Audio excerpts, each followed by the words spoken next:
혹시 이런 경험 익숙하지 않으신가요?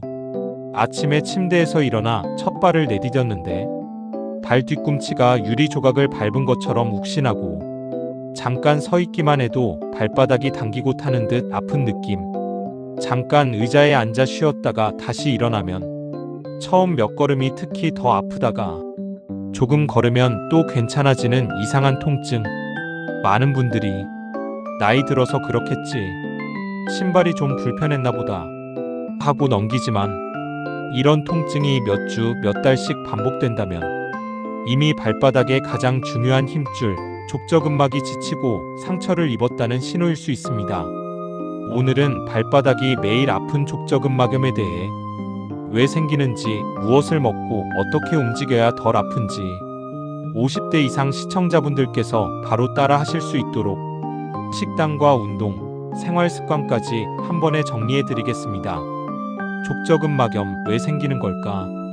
족저근막은 발 뒤꿈치부터 발가락 밑까지 발바닥을 쭉 받쳐주는 두꺼운 힘줄막입니다. 이곳에 반복적으로 미세한 손상이 생기면 작은 상처들이 제대로 회복되지 못하고 염증과 통증이 쌓이면서 족저근막염이 됩니다. 주로 이런 요인들이 겹쳐서 생깁니다. 딱딱한 바닥에서 오래 서 있는 생활, 갑자기 늘어난 걷기 등산 조깅, 발에 맞지 않는 딱딱한 신발, 굽 높은 신발, 체중 증가로 인한 발바닥 압력 증가, 종아리와 발바닥 근육이 굳어서 충격을 못 받아줄 때 특징적인 통증 패턴이 있습니다. 아침 첫걸음이 가장 아프다. 한동안 움직이다 보면 조금 나아진다. 오랫동안 서 있다 다시 앉았다 일어나면 또 아프다. 이 세 가지가 모두 해당된다면 발바닥이 지금 상당히 지쳐 있다는 뜻입니다.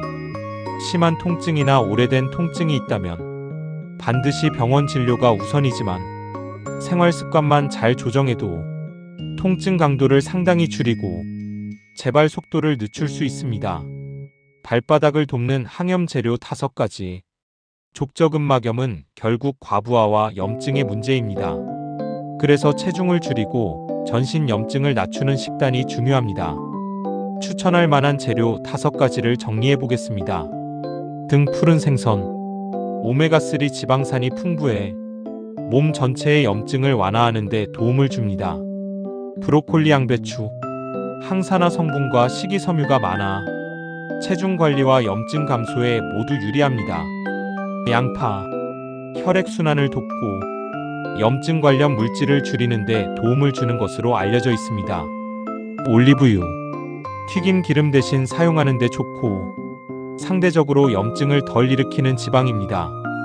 호두, 아몬드 같은 견과류. 좋은 지방과 단백질이 있어 과자 대신 소량씩 먹으면 체중 조절에도 도움이 됩니다.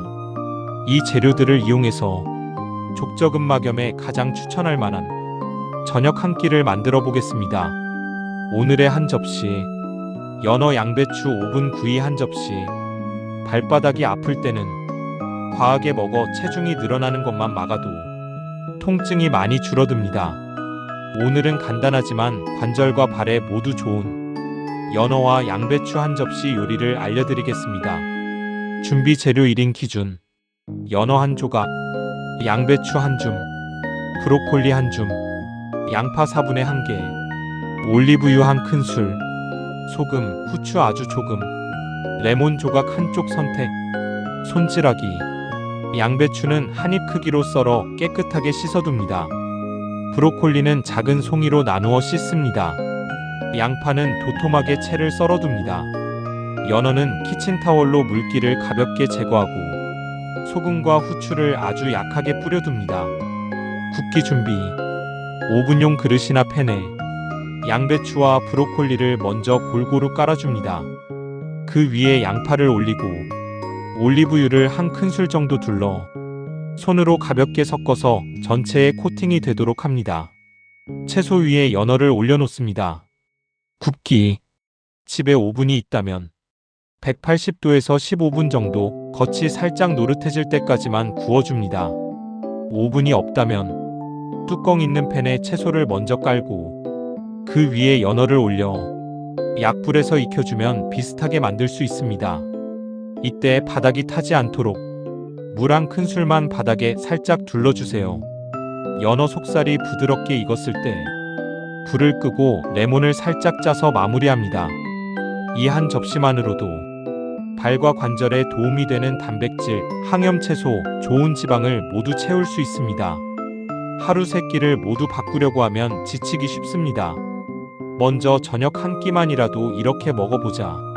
이 정도로 시작하셔도 충분합니다. 발바닥이 편해지는 기본 스트레칭 루틴. 이제 발바닥을 직접 도와줄 간단한 스트레칭과 운동을 정리해 보겠습니다. 무리해서 통증을 참으면서 하는 운동이 아니라 기분 좋게 당기는 느낌에서 멈추는 것이 중요합니다. 벽 잡고 종아리 늘리기. 먼저 벽 앞에 한 걸음 반 정도 떨어져 섭니다. 아픈 쪽 다리를 뒤로 보내고 뒤꿈치는 바닥에 붙인 상태로 유지합니다. 양손을 벽에 대고 몸을 천천히 앞으로 밀어주며 뒤에 있는 다리 종아리가 부드럽게 당기는 느낌을 느낍니다. 이 자세를 편안하게 숨쉬며 유지하다 힘들어지면 천천히 돌아옵니다. 여유가 되면 2번에서 3번 정도 반복합니다. 발바닥 근막 늘리기. 의자에 앉아 아픈 발을 반대쪽 무릎 위에 올립니다. 한 손으로 발 뒤꿈치를 잡고 다른 손으로 발가락 끝을 감싸준 뒤 몸쪽으로 천천히 젖혀줍니다. 발바닥 가운데가 길게 당기는 느낌이 들면 그 자세에서 잠시 멈춥니다. 이때 손가락으로 발바닥 아치 부분을 안에서 바깥으로 쓸어주듯이 마사지하면 더 시원함을 느끼실 수 있습니다. 차가운 페트병 굴리기. 작은 생수병에 물을 담아 미리 냉동실에 얼려둡니다. 저녁에 집에 돌아와 의자에 앉은 상태에서 발바닥 아래에 그 페트병을 놓습니다. 발 뒤꿈치에서 발가락 쪽으로 천천히 굴렸다 다시 뒤로 돌리며 발바닥 전체를 마사지하듯이 움직입니다. 너무 세게 누르지 말고 시원하다라는 느낌이 드는 정도만 사용합니다. 이 동작은 발바닥 열감과 붓기를 줄이는데 도움이 됩니다. 수건 잡아당기기.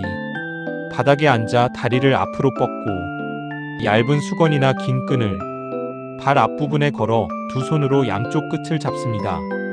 무릎은 완전히 펴거나 살짝 구부린 상태에서 수건을 몸쪽으로 천천히 당겨 발끝이 몸쪽을 향하게 합니다. 종아리와 발바닥이 함께 당기는 느낌이 들면 그 자세에서 편안하게 숨을 쉬다가 천천히 풀어줍니다.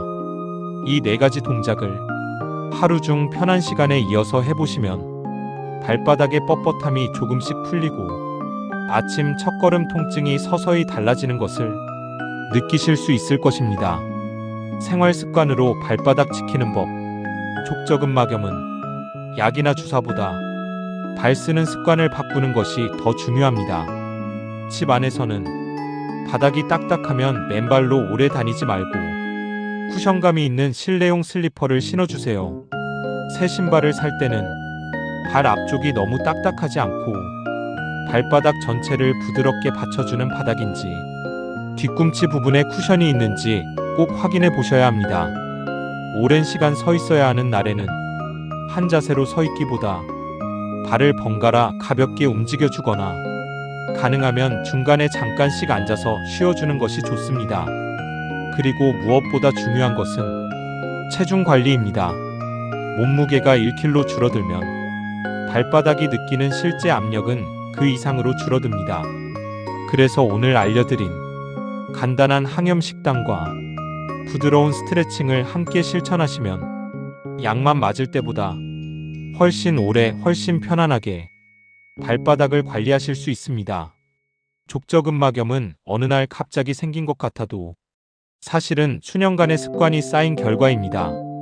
반대로 생각하면 오늘부터의 작은 변화들이 앞으로의 몇 년을 바꿀 수도 있다는 뜻이기도 합니다. 발바닥의 부담을 줄이는 한 끼 식사, 짧지만 꾸준한 발 스트레칭, 발에 맞는 신발을 고르는 습관, 하루 한 걸음씩 나아가고 하루 한 걸음씩 좋아진다. 발바닥 건강도 이 원칙 안에서 충분히 회복될 수 있습니다. 오늘의 작은 선택이 내일을 바꿀 수 있습니다. 건강숲이 그 길을 함께 응원하겠습니다. 오늘도 유익하셨다면 좋아요와 구독하시오. 다음에 또 만나길 바랍니다. 건강한 하루 되세요.